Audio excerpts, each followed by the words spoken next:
जय हिंद दोस्तों, कैसे हैं आप सभी। आशा करता हूं बहुत ही अच्छे होंगे। दोस्तों, इस वीडियो में हम लेकर आए हैं होमगार्ड परीक्षा के लिए एक महत्वपूर्ण प्रश्न। ऐसे प्रश्न हैं जो आपके एग्जाम हॉल में आपको देखने को मिलेंगे। तो चलिए वीडियो की शुरुआत करते हैं। वीडियो के अंत में फीडबैक जरूर दीजिएगा। एग्जाम ओरिएंटेड क्वेश्चन है, आपके एग्जाम में जरूर पूछेंगे और लास्ट में जो है वो अब तो बहुत ज्यादा इंपॉर्टेंट हो जाते हैं। लास्ट 40 से 50 के जो सेट हैं।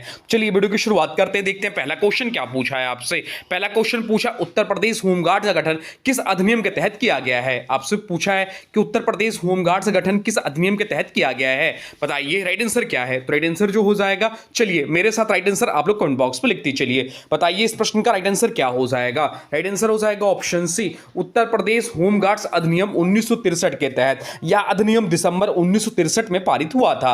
होमगार्ड्स को लोक सेवक माना जाता है जब वह ड्यूटी पर होते हैं या बल पुलिस के अनुषंगी के रूप में कार्य करता है। चलते हैं अगले प्रश्न को देखते हैं। अगला प्रश्न क्या पूछा है आपसे। अगला प्रश्न पूछा, उत्तर प्रदेश की सीमा कितने राज्यों और केंद्र शासित प्रदेशों को स्पर्श करती है। आपसे पूछा है कि उत्तर प्रदेश की सीमा कितने राज्यों और केंद्र शासित प्रदेशों को स्पर्श करती है। बताइए राइट आंसर क्या हो जाएगा। तो राइट आंसर जो इस प्रश्न का हो जाएगा वो हो जाएगा ऑप्शन बी। ऑप्शन बी इस प्रश्न का राइट आंसर हो जाएगा।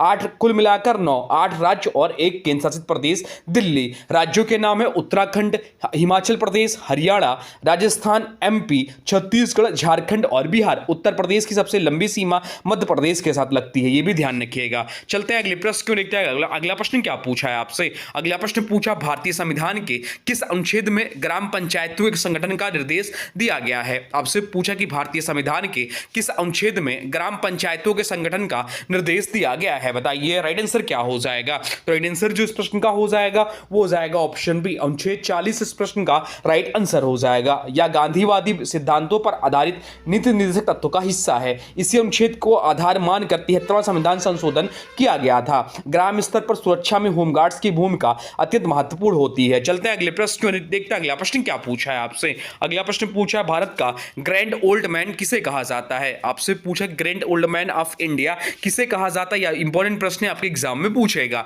बताइए राइट आंसर क्या है। चलिए राइट आंसर आप लोग कमेंट बॉक्स में लिख दीजिए। वीडियो को स्किप मत करिएगा, लास्ट में तक देखिएगा। जरूर आपके यहां से आपको क्वेश्चंस देखने को मिलेंगे। और लोग बताइए 50 में से कितने क्वेश्चंस आपके सही हैं। 40 प्लस तो सही होने चाहिए। चलिए बताइए इस प्रश्न का राइट आंसर क्या हो जाएगा। राइट आंसर हो जाएगा ऑप्शन डी, दादा भाई नौरोजी इस प्रश्न का राइट आंसर हो जाएगा। इन्होंने धन के निष्कासन का सिद्धांत दिया था। वह ब्रिटिश संसद के सदस्य बनने वाले पहले भारतीय थे। उनकी पुस्तक का नाम probability and un-British rule in India है। चलते हैं अगले प्रश्न क्यों देखते हैं। अगला प्रश्न क्या पूछा है आपसे। अगला प्रश्न पूछा है, मानव शरीर में रक्त का शुद्धिकरण किस अंग में होता है। आपसे पूछा है कि मानव शरीर में रक्त का शुद्धिकरण किस अंग में होता है। बताइए राइट आंसर क्या हो जाएगा। तो राइट आंसर जो हो जाएगा वो हो जाएगा ऑप्शन सी, किडनी, जिसे वक्र बोलते हैं। किडनी इस प्रश्न का राइट आंसर हो जाएगा। किडनी रक्त से अपशिष्ट पदार्थों, यूरिया आदि को छानकर मूत्र के माध्यम से बाहर निकालती है।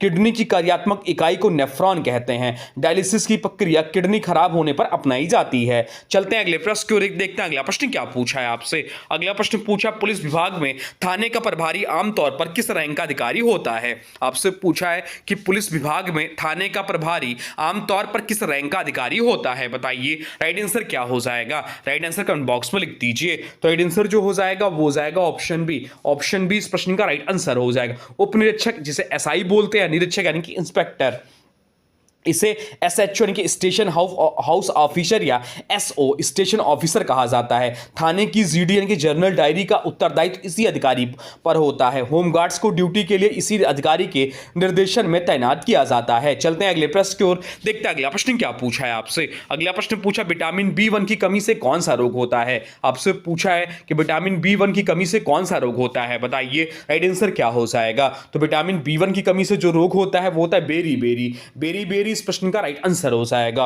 ऑप्शन ए इस प्रश्न का राइट आंसर हो जाएगा। यह रोग मांसपेशियों की कमजोरी और हृदय संबंधी समस्याओं का कारण बनता है। पालिश के हुए चावल खाने से अक्सर शरीर में विटामिन B1 की कमी हो जाती है। विटामिन B कॉम्प्लेक्स पानी में घुलनशील विटामिन है। चलते हैं अगले प्रश्न की देखते हैं। अगला प्रश्न क्या पूछा है आपसे। अगला प्रश्न पूछा, उत्तर प्रदेश का कौन सा जिला खैर वृक्ष से निकलने वाली कत्था उद्योग के लिए प्रसिद्ध है। आपसे पूछा है कि उत्तर प्रदेश का कौन सा जिला खैर वृक्ष से निकलने वाले कत्था उद्योग उद्योग के लिए प्रसिद्ध है? बताइए राइट आंसर क्या हो जाएगा? राइट आंसर हो जाएगा ऑप्शन ए बरेली इस प्रश्न का राइट आंसर हो जाएगा। बरेली को बांस बरेली भी कहा जाता है और यह सुरमा उद्योग के लिए भी मशहूर है। यहां दिया सलाई यानी कि माचिस उद्योग का भी बड़ा केंद्र है। चलते हैं अगले प्रश्न क्यों देखते हैं अगला प्रश्न क्या पूछा है आपसे। अगला प्रश्न पूछा विश्व की सबसे गहरी गर्त मरियाना ट्रेंच किस महासागर में स्थित है? आपसे पूछा है कि विश्व की सबसे गहरी गर्त मरियाना ट्रेंच किस महासागर में स्थित है? बताइए राइट आंसर क्या हो जाएगा? राइट आंसर जो हो जाएगा वो हो जाएगा ऑप्शन सी प्रशांत महासागर इस प्रश्न का राइट आंसर है। ऑप्शन सी इस प्रश्न का राइट आंसर हो जाएगा प्रशांत महासागर।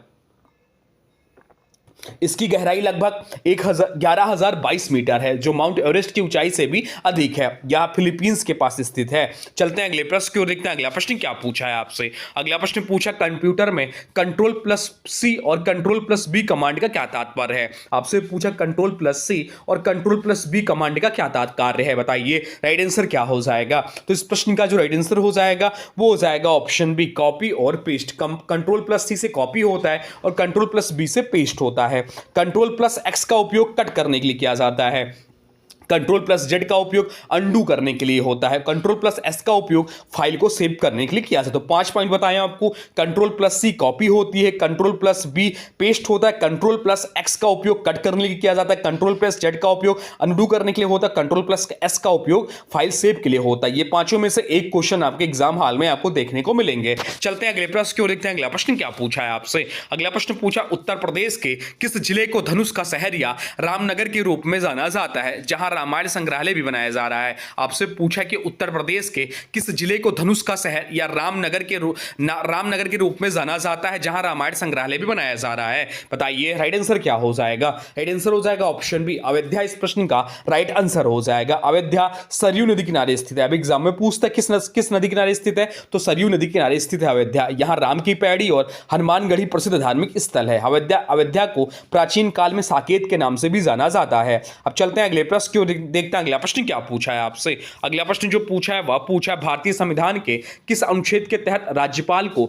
अध्यादेश जारी करने की शक्ति प्राप्त है? आपसे पूछा है कि भारतीय संविधान के किस अनुच्छेद के तहत राज्यपाल को अध्यादेश जारी करने की शक्ति प्राप्त है? बताइए राइट आंसर क्या हो जाएगा? राइट आंसर हो जाएगा ऑप्शन डी अनुच्छेद 213 इस प्रश्न का राइट आंसर हो जाएगा। अनुच्छेद 213 से राज्यपाल को अध्यादेश जारी करने की शक्ति प्राप्त है। अनुच्छेद 123 यह भी इंपॉर्टेंट है। अनुच्छेद 123 के तहत राष्ट्रपति अध्यादेश जारी कर सकते हैं। राज्यपाल का अध्यादेश राज्य विधानमंडल के सत्र शुरू होने के 6 सप्ताह के भीतर स्वीकृत होना अनिवार्य है। यह शक्ति तब प्रयोग की जाती है जब विधानसभा सत्र भी ना हो। अब चलते हैं अगले प्रश्न की ओर देखते हैं अगला प्रश्न क्या पूछा है आपसे। अगला प्रश्न पूछा है जीरो टॉलरेंस नीति का संबंध पुलिस प्रशासन में किस कार्य से है? आपसे पूछा है कि जीरो टॉलरेंस नीति का संबंध पुलिस प्रशासन में किस कार्य से है? बताइए राइट आंसर क्या हो जाएगा? तो राइट आंसर जो हो जाएगा वो हो जाएगा ऑप्शन बी भ्रष्टाचार और अपराध पर अंकुश। ऑप्शन बी इस प्रश्न का राइट आंसर हो जाएगा। उत्तर प्रदेश सरकार ने अपराध और अपराधियों के प्रति जीरो टॉलरेंस की नीति अपनाई है। इसका अर्थ है कि किसी भी छोटे या बड़े अपराध को बिल्कुल भी बर्दाश्त नहीं किया जाएगा।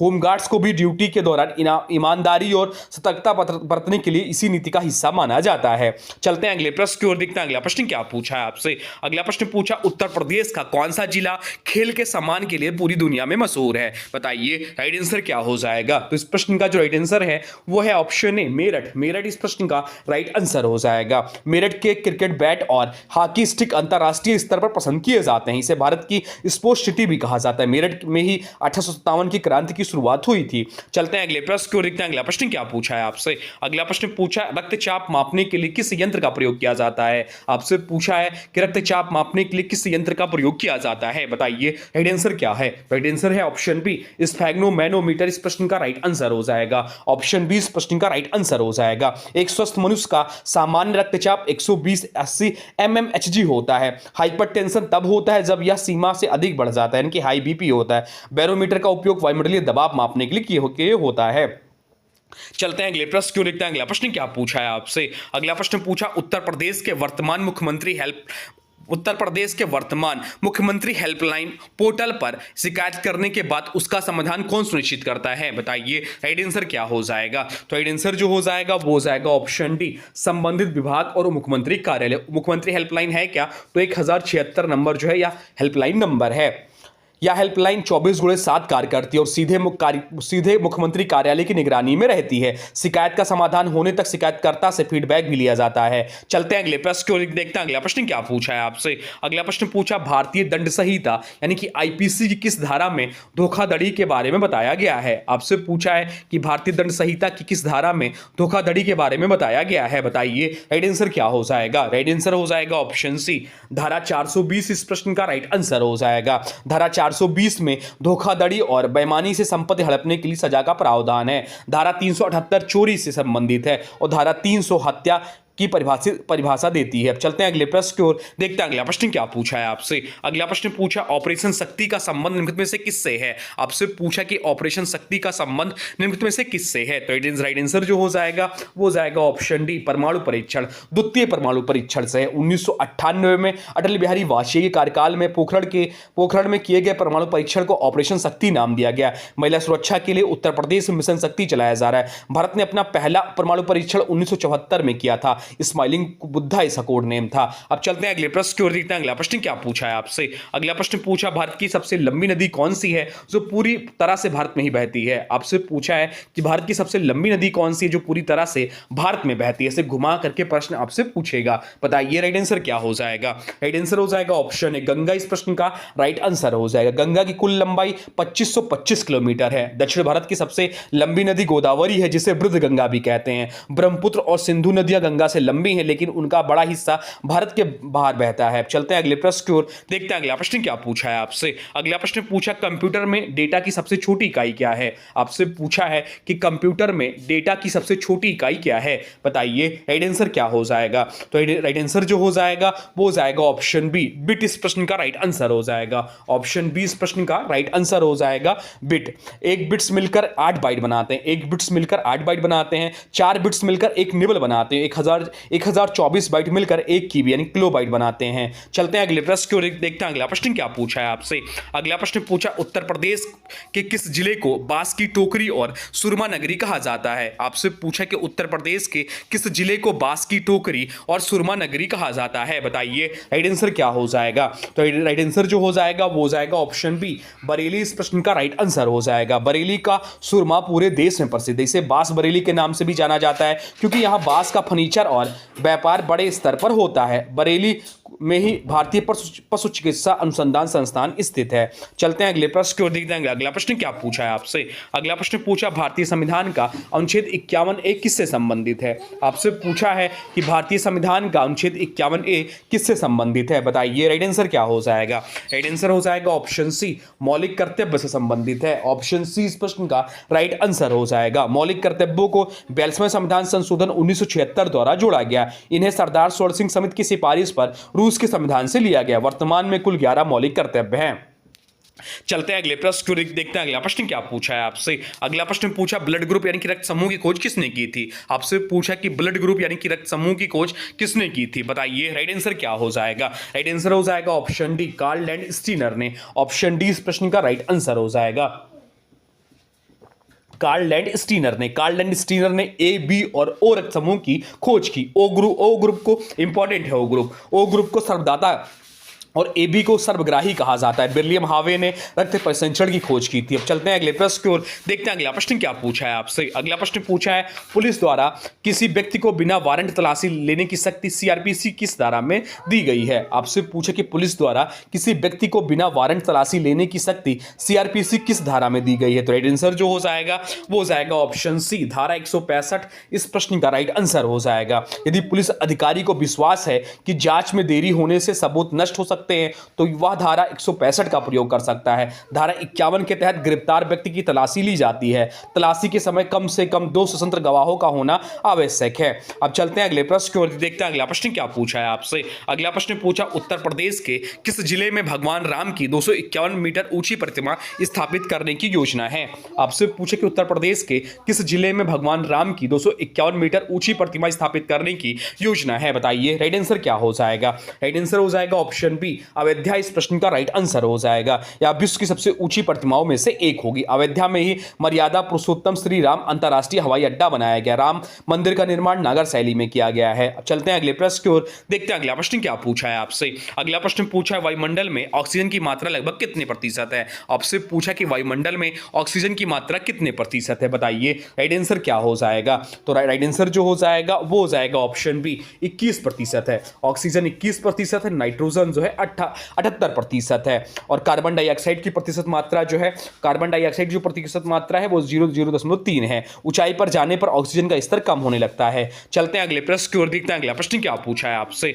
अगला प्रश्न पूछा उत्तर प्रदेश होमगार्ड्स का स्थापना दिवस कब मनाया जाता है। यह इंपॉर्टेंट क्वेश्चन है। आपसे पूछा है कि उत्तर प्रदेश होमगार्ड्स का स्थापना दिवस कब मनाया जाता है, बताइए राइट आंसर क्या हो जाएगा। राइट आंसर हो जाएगा ऑप्शन सी 6 दिसंबर को। 6 दिसंबर इस प्रश्न का राइट आंसर हो जाएगा। 6 दिसंबर 1962 को नागरिक सुरक्षा के उद्देश्य से इसका आधार रखा गया। औपचारिक गठन 1963 अधिनियम से हुआ। इस दिन को होमगार्ड्स स्थापना दिवस के रूप में पूरे प्रदेश में धूमधाम से मनाया जाता है। इस अवसर पर अक्सर होमगार्ड्स परेड और भव्य कार्यक्रमों का आयोजन होता है। चलते हैं अगले प्रश्न की ओर, देखते हैं अगला प्रश्न क्या पूछा है आपसे। अगला प्रश्न पूछा सूचना का अधिकार यानी कि आरटीआई अधिनियम भारत में किस वर्ष लागू हुआ। आपसे पूछा है कि सूचना का अधिकार यानी कि आरटीआई अधिनियम भारत में किस वर्ष लागू हुआ, बताइए राइट आंसर क्या हो जाएगा। राइट आंसर हो जाएगा ऑप्शन बी 2005 में, या 12 अक्टूबर 2005 को प्रभावी हुआ था। इसके तहत कोई भी नागरिक सरकारी विभागों से जानकारी मांग सकता है। सूचना प्राप्त करने की समय सीमा 30 दिन होती है। चलते हैं अगले प्रश्न की ओर, देखते हैं अगला प्रश्न क्या पूछा है आपसे। अगला प्रश्न पूछा काजीरंगा राष्ट्रीय उद्यान किस राज्य में स्थित और किसके लिए प्रसिद्ध है। आपसे पूछा है कि काजीरंगा राष्ट्रीय उद्यान किस राज्य में स्थित है और किसके लिए प्रसिद्ध है, बताइए राइट आंसर क्या हो जाएगा। तो राइट आंसर जो हो जाएगा वो हो जाएगा ऑप्शन ए असम एक सींग वाले गैंडे का। ऑप्शन ए इस प्रश्न का राइट आंसर हो जाएगा, या यूनेस्को विश्व धरोहर स्थल में शामिल है। गुजरात का गिर राष्ट्रीय उद्यान एशियाई शेरों के लिए एकमात्र स्थान है। उत्तराखंड का जिम कॉर्बेट भारत का पहला राष्ट्रीय उद्यान है। चलते हैं अगले प्रश्न की ओर, देखते हैं अगला प्रश्न क्या पूछा है आपसे। अगला प्रश्न पूछा कंप्यूटर में URL का पूर्ण रूप क्या है। आपसे पूछा है कि कंप्यूटर में URL का पूर्ण रूप क्या है, बताइए राइट आंसर क्या हो जाएगा। तो इस प्रश्न का जो राइट आंसर हो जाएगा वो जाएगा ऑप्शन डी। ऑप्शन डी इस प्रश्न का राइट आंसर हो जाएगा। Uniform resource locator, uniform resource locator इस प्रश्न का राइट आंसर है। या किसी भी वेबसाइट या वेब पेज का विशिष्ट पता होता है, जैसे www.google.com एक URL है। इसमें HTTPS का अर्थ है hyper text transfer protocol, secure होता है। या चलते हैं अगले प्रश्न की ओर, देखते हैं अगला प्रश्न क्या पूछा है आपसे। अगला प्रश्न पूछा है उत्तर प्रदेश से किस जिले को कालीन नगरी कहा जाता है। आपसे पूछा है कि उत्तर प्रदेश के किस जिले को कालीन नगरी कहा जाता है, बताइए राइट आंसर क्या हो जाएगा। तो राइट आंसर जो इस प्रश्न का हो जाएगा वो हो जाएगा ऑप्शन बी भदोही। भदोही इस प्रश्न का राइट आंसर हो जाएगा। ऑप्शन बी इस प्रश्न का राइट आंसर हो जाएगा। भदोही जिला अपने हाथ से बुने हुए कालीनों के लिए पूरी दुनिया में मशहूर है। यहाँ का कालीन उद्योग उत्तर प्रदेश के सबसे बड़े निर्यात उद्योगों में से एक है। हाल ही में भदोही के कालीन को GI टैग भी मिला है। चलते हैं अगले प्रश्न की ओर, देखते हैं अगला प्रश्न क्या पूछा है आपसे। अगला प्रश्न पूछा है भारतीय संविधान का अनुच्छेद 17 किस कुप्रथा के अंदर से संबंधित है। आपसे पूछा है कि भारतीय संविधान का अनुच्छेद 17 किस कुप्रथा के अंत से संबंधित है, बताइए राइट आंसर क्या हो जाएगा। तो राइट आंसर जो हो जाएगा वो हो जाएगा ऑप्शन सी अस्पृश्यता से, यानी कि छुआछूत से। अनुच्छेद 17 के तहत छुआछूत को एक दंडनीय अपराध घोषित किया गया है। इसे लागू करने के लिए सरकार ने नागरिक अधिकार संरक्षण अधिनियम 1955 बनाया था। यह समानता के अधिकार के अंतर्गत आता है। चलते हैं अगले प्रश्न की ओर, देखते हैं अगला प्रश्न क्या पूछा है आपसे। अगला प्रश्न पूछा है पेंसिलिन की खोज किस वैज्ञानिक ने की थी। आपसे पूछा है कि पेंसिलिन की खोज किस वैज्ञानिक ने की थी, बताइए राइट आंसर क्या हो जाएगा। तो राइट आंसर जो हो जाएगा वो हो जाएगा ऑप्शन ए अलेक्जेंडर फ्लेमिंग इस प्रश्न का राइट आंसर हो जाएगा। पेंसिलिन दुनिया की पहली एंटीबायोटिक दवा थी। इसकी खोज 1928 में की गई, जिसके लिए फ्लेमिंग को नोबेल पुरस्कार मिला था। जोनास साल्क ने पोलियो की टीके की खोज की थी। अब चलते हैं अगले प्रश्न की ओर, देखते हैं अगला प्रश्न क्या पूछा है आपसे। अगला प्रश्न जो पूछा है या पूछा है किसी अपराध की जांच के दौरान पंचनामा तैयार करने का प्रावधान CRPC किस धारा में है। आपसे पूछा है किसी अपराध की जांच के दौरान पंचनामा तैयार करने का प्रावधान CRPC की किस धारा में है, बताइए राइट आंसर क्या हो जाएगा। तो राइट आंसर जो हो जाएगा वो हो जाएगा ऑप्शन सी धारा 174 इस प्रश्न का राइट आंसर हो जाएगा। ऑप्शन सी इस प्रश्न का राइट आंसर हो जाएगा। धारा 174 के तहत संदिग्ध परिस्थितियों में हुई मौत, आत्महत्या या दुर्घटना की जांच की जाती है। इसमें पुलिस को 2 या अधिक प्रतिष्ठित स्थानीय गवाहों के सामने रिपोर्ट तैयार करनी होती है। होमगार्ड्स अक्सर ऐसे मौकों पर सुरक्षा और भीड़ नियंत्रण में पुलिस की मदद करते हैं। चलते हैं अगले प्रश्न की ओर, देखते हैं अगला प्रश्न क्या पूछा है आपसे। अगला प्रश्न पूछा, भारत का स्विट्जरलैंड उत्तर प्रदेश के किस क्षेत्र को या किस जिले को कहा जाता है। आपसे पूछा कि भारत का स्विट्जरलैंड उत्तर प्रदेश किस क्षेत्र को या किस जिले को कहा जाता है, बताइए राइट आंसर क्या हो जाएगा। राइट आंसर हो जाएगा ऑप्शन बी सोनभद्र, इस प्रश्न का राइट आंसर हो जाएगा। ऑप्शन बी इस प्रश्न का राइट आंसर हो जाएगा। सोनभद्र की प्राकृतिक सुंदरता और पहाड़ियों के कारण इसे भारत का स्विट्जरलैंड की उपमा दी गई है। उत्तर प्रदेश का एकमात्र जिला है जो 4 राज्यों बिहार, झारखंड, छत्तीसगढ़ और एमपी से सटा है। इसे उत्तर प्रदेश की ऊर्जा राजधानी भी कहते हैं। चलते हैं अगले प्रश्न की ओर, देखते हैं अगला प्रश्न क्या पूछा है आपसे। अगला प्रश्न पूछा है, कंप्यूटर की भाषा में पीडीएफ का पूरा नाम क्या है। आपसे पूछा कि कंप्यूटर की भाषा में पीडीएफ का पूरा नाम क्या है, बताइए राइट आंसर क्या हो जाएगा। तो राइट आंसर जो हो जाएगा वो हो जाएगा ऑप्शन है portable document format. Option A इस प्रश्न का राइट आंसर हो जाएगा। पोर्टेबल डॉक्यूमेंट फॉर्मेट इस प्रश्न का राइट आंसर है। पीडीएफ फाइल को किसी भी डिवाइस या बिना फॉर्मेट बदले खोला जा सकता है। इसे एडोब कंपनी ने विकसित किया था। इंटरनेट पर सरकारी दस्तावेज साझा करने के लिए यह सबसे सुरक्षित माना जाता है। चलते हैं अगले प्रश्न की ओर, देखते हैं अगला प्रश्न क्या पूछा है आपसे। अगला प्रश्न पूछा है, राष्ट्रीय एकता दिवस किसकी जयंती पर मनाया जाता है। आपसे पूछा है कि राष्ट्रीय एकता दिवस किसकी जयंती पर मनाया जाता है, बताइए राइट आंसर क्या हो जाएगा। तो राइट आंसर जो हो जाएगा वो हो जाएगा ऑप्शन सी सरदार वल्लभ भाई पटेल। सरदार वल्लभ भाई पटेल इस प्रश्न का राइट आंसर हो जाएगा। या प्रतिवर्ष 31 अक्टूबर को मनाया जाता है। सरदार पटेल ने 562 से अधिक रियासतों का भारत में विलय कराया था। गुजरात में स्थित स्टैच्यू ऑफ यूनिटी दुनिया की सबसे ऊंची प्रतिमा है। चलते हैं अगले प्रश्न की ओर, देखते हैं अगला प्रश्न क्या पूछा है आपसे। अगला प्रश्न पूछा है, उत्तर प्रदेश का राजकीय जलीय जीव किसे घोषित किया गया है। आपसे पूछा है कि उत्तर प्रदेश का राजकीय जलीय जीव किसे घोषित किया गया है, बताइए राइट आंसर क्या हो जाएगा। तो राइट आंसर जो हो जाएगा वो हो जाएगा ऑप्शन बी गंगा डॉल्फिन को। ऑप्शन बी इस प्रश्न का राइट आंसर हो जाएगा। गंगा डॉल्फिन मुख्य रूप से गंगा और उसकी सहायक नदियों में पाई जाती है। केवल शुद्ध और मीठे पानी में ही जीवित रह सकती है। इसे भारत का राष्ट्रीय जलीय जीव भी माना जाता है। चलते हैं अगले प्रश्न की ओर, देखते हैं अगला प्रश्न क्या पूछा है आपसे। अगला प्रश्न पूछा है, सौरमंडल का सबसे छोटा ग्रह कौन सा है। आपसे पूछा है कि सौरमंडल का सबसे छोटा ग्रह कौन सा है, बताइए राइट आंसर क्या हो जाएगा। तो राइट आंसर हो जाएगा ऑप्शन सी बुध ग्रह। बुध ग्रह जो है सबसे छोटा ग्रह है। तो सबसे बड़ा ग्रह कौन सा है, तो बृहस्पति जो है सबसे बड़ा ग्रह है। चलते हैं अगले प्रश्न की ओर, देखते हैं अगला प्रश्न क्या पूछा है आपसे। अगला प्रश्न पूछा है, मानव शरीर में हड्डियों की कुल संख्या एक वयस्क मनुष्य में कितनी होती है। आपसे पूछा है कि मानव शरीर में हड्डियों की कुल संख्या एक वयस्क मनुष्य में कितनी होती है, बताइए राइट आंसर क्या हो जाएगा। तो राइट आंसर जो हो जाएगा वो हो जाएगा ऑप्शन ए 206 हड्डियां होती हैं।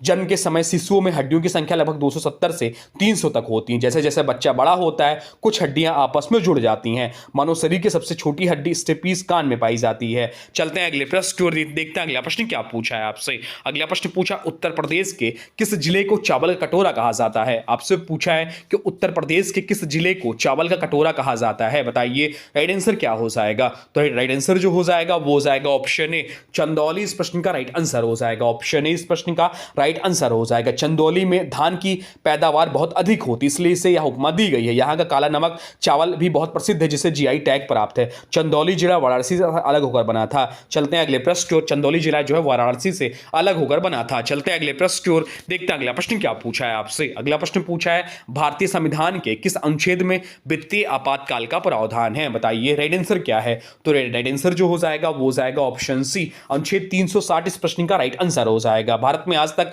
एक बार भी वित्तीय आपातकाल नहीं लगा। अनुच्छेद 352 राष्ट्रीय आपातकाल और 356 राष्ट्रपति शासन से संबंधित है। अनुच्छेद 368 का संबंध संविधान संशोधन की प्रक्रिया से है। यह भी इंपॉर्टेंट है, ध्यान रखिएगा। चलते हैं अगले प्रश्न की ओर, देखते हैं अगला प्रश्न क्या पूछा है आपसे। अगला प्रश्न पूछा है, इंसुलिन की कमी से मानव शरीर में कौन सा रोग उत्पन्न होता है। आपसे पूछा कि इंसुलिन की कमी से मानव शरीर में कौन सा रोग उत्पन्न होता है, बताइए राइट आंसर क्या हो जाएगा। राइट आंसर हो जाएगा ऑप्शन बी मधुमेह नामक रोग होता है। ऑप्शन बी इस प्रश्न का राइट आंसर हो जाएगा। इंसुलिन अग्नाशय की लैंगरहैंस दीपिकाओं की बीटा कोशिकाओं से स्रावित होता है। यह रक्त में शुगर यानी कि शर्करा की मात्रा को नियंत्रित करता है। विश्व मधुमेह दिवस 14 नवंबर को मनाया जाता है। चलते हैं अगले प्रश्न की ओर, देखते हैं अगला प्रश्न क्या पूछा है आपसे। अगला प्रश्न पूछा पुलिस महानिदेशक यानी कि डीजीपी के वाहन पर कितने सितारे लगे होते हैं। आपसे पूछा कि पुलिस महानिदेशक यानी कि डीजीपी के वाहन पर कितने सितारे लगे होते हैं, बताइए राइट आंसर क्या हो जाएगा।